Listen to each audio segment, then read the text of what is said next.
చేయవలసిందిగా కోరుతాను. మరోసారి గట్టిగా చెప్పాలి. హల్లెలూయా.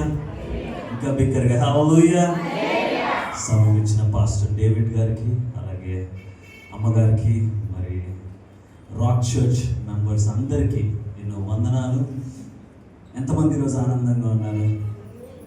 అలాగే బ్రదర్ సంపత్ గారికి, నా ఫ్రెండ్, నా బ్రదరు, నా మెంటర్, ఒక గొప్ప అందరినీ నేను బ్రదర్ అంటాను కాబట్టి ఒక స్నేహితుడిగానే పెడదాం అనుకుంటాను బ్రదర్ సంపత్ గారికి.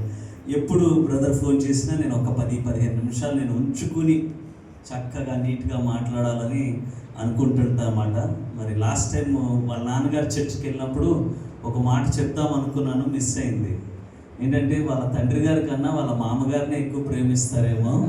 ఎందుకంటే ఫస్ట్ నన్ను వాళ్ళ మామగారు చర్చికి తీసుకొచ్చారు, తర్వాతే తండ్రి గారి చర్చికి తీసుకెళ్లారు. కానీ మీ పాస్టర్ గారికి మంచి అల్లుడు దొరికారు. చప్పట్లు కొడతాను. Thank you sister for being great support for brother. ఎందుకంటే